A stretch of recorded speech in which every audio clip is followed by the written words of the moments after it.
So what you're kind of seeing and what you're going to see is a breakup of the Movamentary Documentary.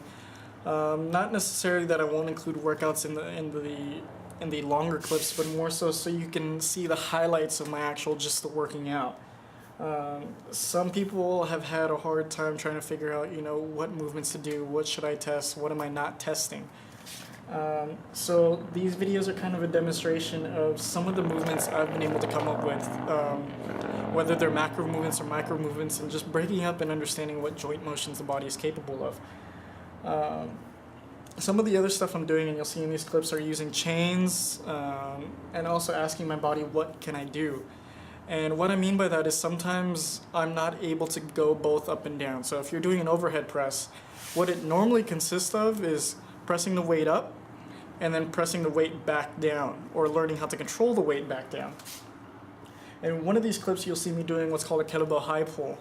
And in it, I'm able to pull the weight up at speed, but at the same time, if I try to control the weight down, I don't necessarily feel good. And what I mean for me when I say feel good is I get into shoulder pain, specifically on my left side near my neck. So in this clip, especially in the first one, you'll see me just drop the weight. That's why I'm in the grass. And it's more so because I figured out, that doesn't seem to be good for me, at least right now. So that's what I've been testing. So the up and down, side to side, rotational or in circles, change of direction, and also diagonals. So you'll see a lot of the movements I do sometimes entering those type of motions where it's diagonal or side to side, and all that stuff. So this is kind of what you're seeing here. You'll also notice the variety of stuff I'm doing. It's not necessarily confined just to my goals, but just, what is my body allowing me to do, or what can I do today? So I hope you like these clips, and I'll be giving audio commentary as I'm going, but I hope you really enjoy this and start to understand more of what you haven't tested yet, or what you might start testing as you continue on. So I hope you enjoy. So in this clip, one of the first things you see me doing is testing basically different feet positions, and my test, just to make it faster so I don't have to keep bending over, is a shoulder test. What you're also seeing me now doing is, again, pretty much trying to figure out also my hand position. If you notice the chains attached, and one of the big things I really like about the chains is it allows you to load the movement as you go up.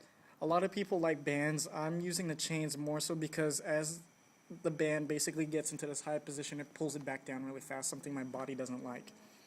In this next clip, you'll see me doing a variety of different bicep curls using chains. Again, the main reason I'm just using chains is to load more of the top of the movement, or the peak of the movement. Basically, as you come up, more and more chains come off the ground, allowing more weight to be used at the top. And then you'll see me adding kind of more of a shoulder flexion movement as I'm coming up, or basically bringing my shoulder up as well.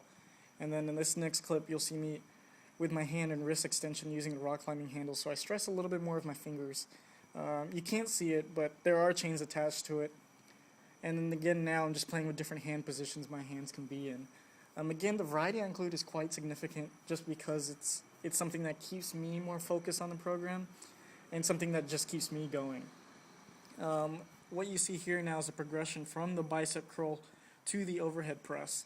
It's kind of similar to a clean and press a lot of kettlebell people do, but I just prefer to use it with the chains. And as you can see, my elbow and my hands are kind of rotating up and down as I come down, just because it's a more straight motion up and down doesn't really feel good for me. In this next clip, you see me loading some front lever, or basically what's called ice cream makers.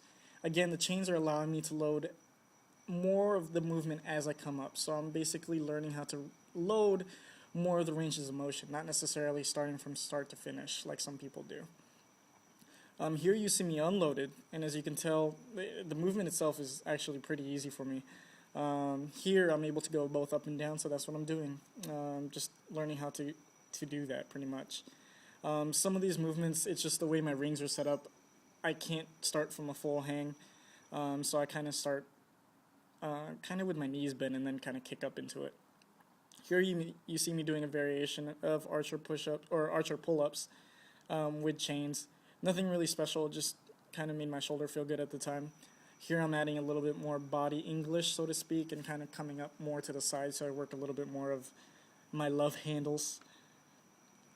I've never seen the squat before, so I'm just naming it prayer squat. But the idea is basically keeping the barbell on the fingers and using your shoulders to kind of keep the bar up. And here I'm just doing asymmetrical squats, both in the prayer squats and these barbell kind of back squat good morning type movements. I have to kind of keep my feet in awkward, well, what some people would call awkward positions, just because it does feel a lot better on my body. Here, it's harder to tell in the video, but my feet are actually pointed towards the right, and my body is actually centered. So my body is pretty much dead on while my feet are pointed to the right, and it just felt incredibly good, and my movement actually got faster because of it, allowing more reps, and that's kind of what I'm going for.